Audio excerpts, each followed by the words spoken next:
Welcome to Accounting Life with Jotham Tai, a space where we'll talk about anything and everything surrounding the people that grind through your month-end accounting close.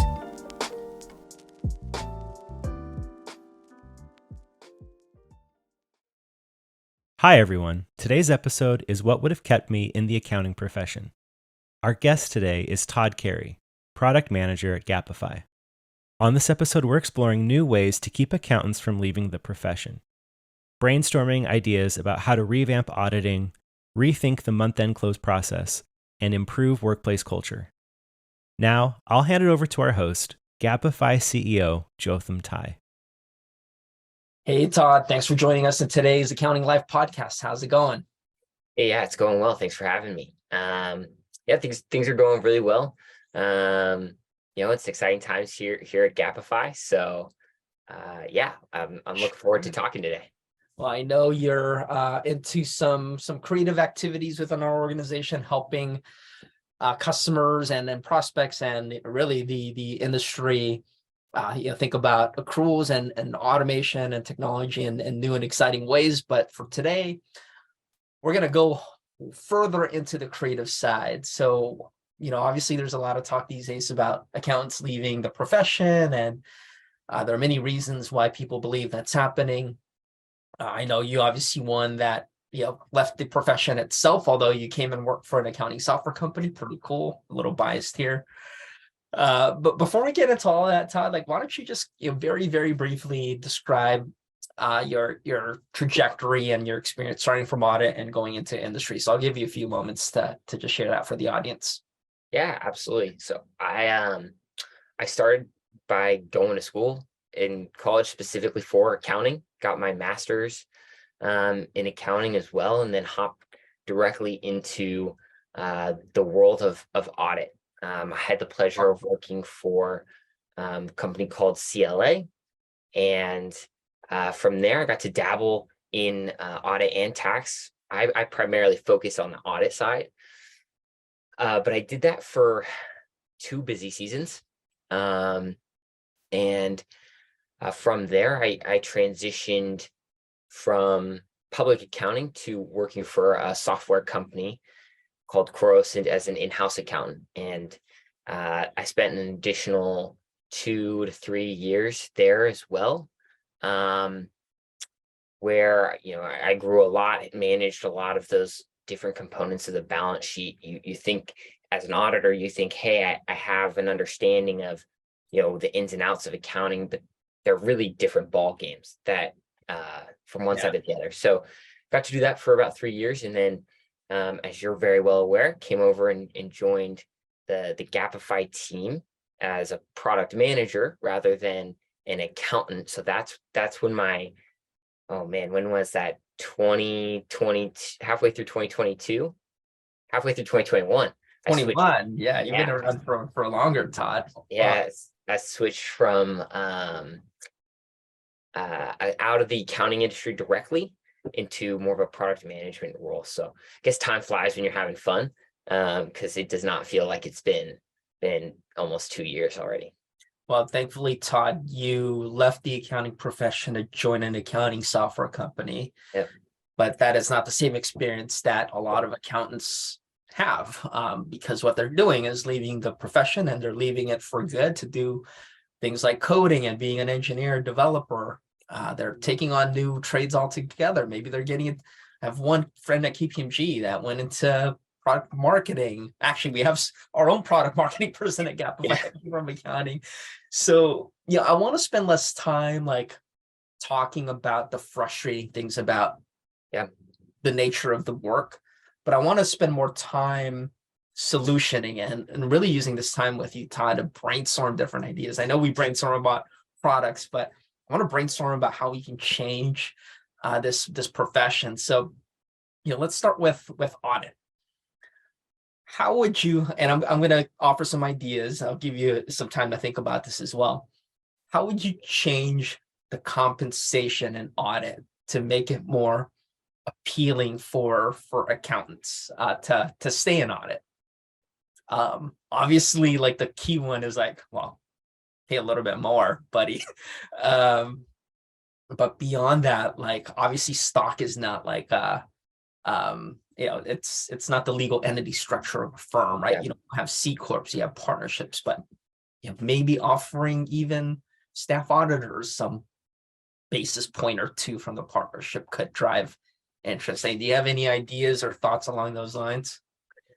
Yeah, and what's funny you bring that up is the compensation piece was one of the reasons why I wanted to go into audit originally. From college, I thought my whole mindset was I want to have a job that will put food on the table for my family and that will, provide a great jumping off point from a career perspective. And it did that. And then, as anything, the industry may not be keeping up with the trends. So, in terms of kind of switching up the game a little bit, one of the things that I actually thought about was incentives per project or per audit. Um, as accountants, right, with regards to the entity structure and the total and how the audits are typically structured, there's a set price from the It's fixed fee. customer, right? Yep. And then depending on the efficiency of the audit team, you then have the ability to make more or less money on an audit.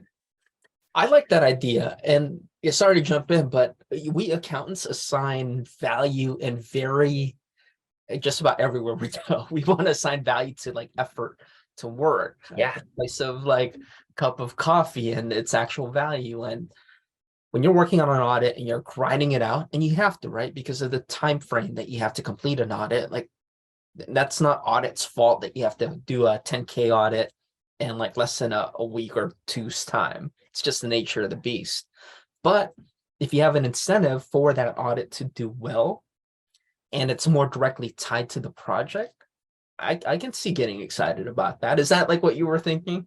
Yeah, exactly. Because right now in the industry, your performance is primarily based on the season as a like overall. How did you do throughout your various projects? Average that out, and then that's what your performance review is based off. That's then what your like merit increase is based off of. But if you have some additional incentives on a like project by project basis, maybe you're thinking there's still a fixed fee from the customer. So you're not changing it from the industry perspective. You're only changing it internally. Yeah. And then you then have the ability to say, hey guys, we crushed it on this audit. Like everything went really well. You can give your staff and seniors some, like, I mean, even if it's a $500 little like, bonus, like, hey, great job team. Let's keep it up and go into the next audit, because you could make it, some additional compensation throughout that period. Yeah, totally agree. I think that's a great way to innovate within the comp structure of of auditors, and I think that makes it exciting. I mean, I think, and I don't know this for sure because it's been so long since I've been in audit. I Yeah. bet the way that the comp structures are the way they are is just because historically it's been that way, and no one's ever thought of like, hey, how do we spice this up to help with retention? And here's another one, and I've heard this come up like over the years. In fact, I did hear about this also in a firm that I worked at. I won't say which one. I've worked at a couple. How about if auditors were paid hourly? Would that help in enough of a way to move the needle for people to stay in audit? Yeah. So I have actually heard of firms basing salary on whether or not you're CPA certified or not. And so I've heard that if you are a CPA, then you're a salary. And if you're not a CPA, then you're hourly. But I think with that, audit is typically based off of, they review billable hours, right? That's one of the key metrics that they use to determine like how an audit actually went. And so if you were to base your audit off of like hourly like that component, there may be some risk of ethical components, I would say, to quote unquote like billing more, or Good point.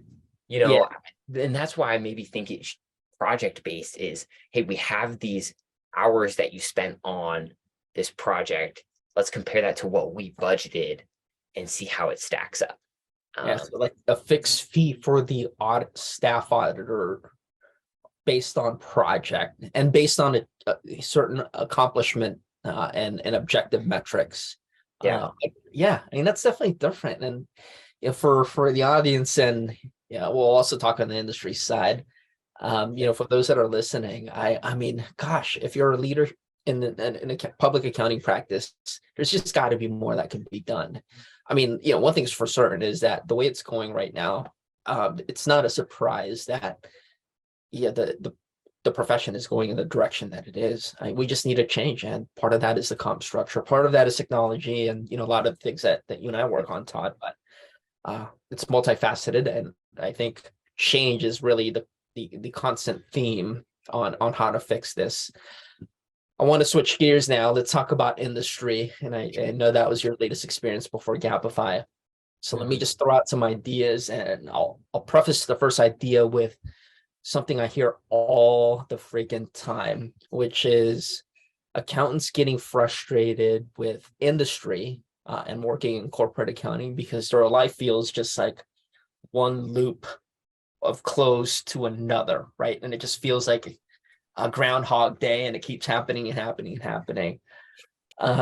So if there's, to the extent, and I know a lot of work too is cyclical, but I think there's something very apparent in the cycles of a corporate accountant that just make it, it's so programmatic. It's frustrating. But if there was a way to not have a month end close, how much do you think that helps? Oh man, it's hard to turn off the business side, right? Because you can always play the Don't think business side. Just think if you're like a CFO and the CFO says, hey, or if you as a CFO says, hey, I have the ability to wipe out the month end close, how do you think your accounting team, your controllership team would respond to that? Would that help by a substantial amount, or is that more of an incremental symbolic type thing? I think it would help out. One of the things that COVID has taught culture is the desire for flexibility, of which accounting isn't necessarily geared toward, is because we have those month end or annual cycles that we go through. If you were to effectively negate part of that month end close or that quarter end close and say, hey, it's okay that we're not doing these things, I think it changes a lot, because you then open up a significant window to have a life outside of work, to be able to go on vacations. That was one of the things that you and I have talked about the past couple of years is what pulled you out of accounting, and it was some of those limited restrictions of, I can't take vacation or go do things on a whim on Fridays or Mondays throughout certain periods of the year. And not having that flexibility, I think, is a big deterrent, right? You think about the marketing industry, you think about even the product management industry, there's deliverables that we have. So it's I'm not going to plan a vacation when a new product is going to go live or when we're releasing a significant enhancement. However, I know that 8 months in advance, and so I can plan around that, but those are one-offs, not every period. So that would be my thought is, yeah, I think it would help, but I think that it's just so hard from an industry perspective to get away from that. Yeah, I mean, for sure. And I think solutioning for it's more of a theoretical situation, because a lot of factors drive the reason why month-end close exists. I mean, obviously there's a statutory reporting, there's evaluating businesses as leaders. But yeah, I mean, just because I hear it so much, that's where I naturally start when I think about how we can change the industry. I think this whole notion that you have at the end of the month, this really big activity that you're going to be hit with, and every single month you're going to get hit with the same thing over and over again. Like the notion of that in itself, I think, drives people away. And it's different for, say, like with engineering and sprints. I know you partner a lot with them. And I think about like now the fellow accountants that have pursued that trade, you're kind of building up and you're working towards sprints, but you're working towards something that you can that has tangible value, and it's technology. So I can see like the pursuit of creating that product being exciting, because it's also not cyclical, right? You're not like going back and creating that same product again. Like you're iterating on top of it. Closes don't work that way. It's like rinse and repeat. So yeah, I know. I think I'm just like dreaming a world where month-end close exists. And obviously like technology is important. Automation solutions like ours help reduce the time of the close. And maybe that's the best we can do, shorten the close. Well, and I think the exciting part about all of that, and it's kind of sometimes funny to say exciting in the context of accounting, but it is.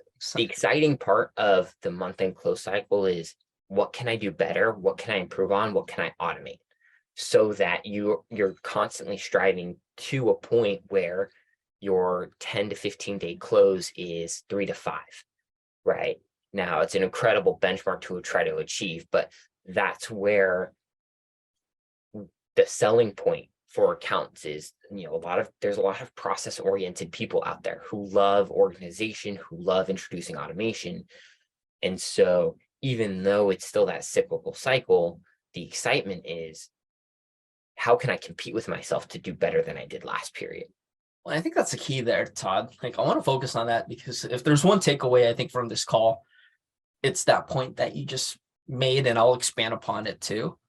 If you want your job to just be cyclical and processing one close to another, of course you're going to get bored out of your mind. But if you want to improve and you want to shorten the close, and you kind of adopt this mentality that it needs to evolve and change, then it kind of fits that engineering like path, right? Of like doing something to create something new, but in this case, making a process better, and then you're continuing to do that versus just being acceptant of certain processes needing to be done over and over again. Like if you have it's more, in other words, like a self it's a attitude shift for you personally to want and to incorporate change into your workflow as an accountant. So I think maybe it is more of a choice. Gosh, I hate to be like Neo in the Matrix. Sounds like it's going towards that, right?